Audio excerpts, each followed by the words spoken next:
Na mkakati gani wa kuongeza idadi ya madaktari na wauguzi hasa maeneo ya vijijini? Swali hili limeelekezwa TAMISEMI na Naibu Waziri Dr. Festo Dugange atatoa majibu ya swali hili.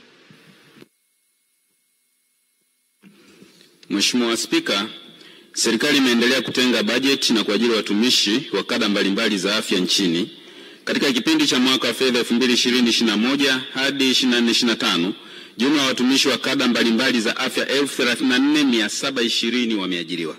Wataalamu hao ni pamoja na madaktari 1,851, wauguzi 10,213 pamoja na kada nyingine 22,656. Aidha, zaidi ya 70% ya watumishi hawa wamepangwa kazi kwenye vituo vya maeneo ya vijijini.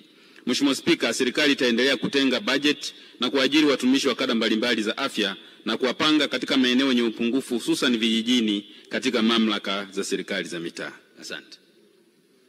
Mheshimiwa Munira, swali la nyongeza. Asante Mheshimiwa Spika kwa kunipatia nafasi ya kuuliza swali la nyongeza. Kwanza napenda kuipongeza serikali kwa majibu mazuri, lakini nina swali moja la nyongeza.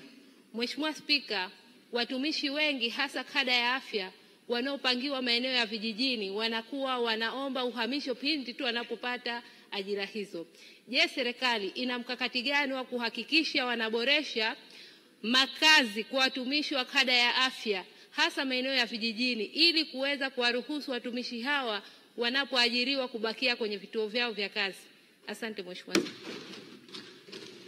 Naibu Waziri, majibu. Asante sana Mheshimiwa Spika. Ni kweli kama alivyosema Mheshimiwa Munira Mustafa, kumekuwa na changamoto ya baadhi ya watumishi wanaoajiriwa maeneo ya vijijini kuomba kuhamia maeneo ya mijini.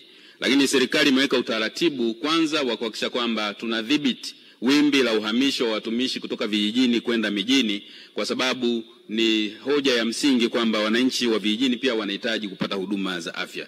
Na katika eneo hilo Mheshimiwa Spika, moja ya hatua ambayo serikali imechukua ni pamoja na kuboresha mazingira ya kazi ya vituo vya vijijini, kwa maana ujenzi wa vituo bora zaidi vya kisasa, lakini pia kujenga nyumba za watumishi, madaktari na wauguzi. Na katika miaka hii mitatu Mheshimiwa Spika, jumla ya nyumba 271 zimejengwa ambazo zina uwezo wa kuchukua kaya 810 za watumishi wa sekta ya afya, na zoezi hili ni endelevu. Tutaendelea kutenga fedha kwa ajili ya kujenga nyumba za watumishi maeneo ya vijijini. Asante. Mheshimiwa Adeo.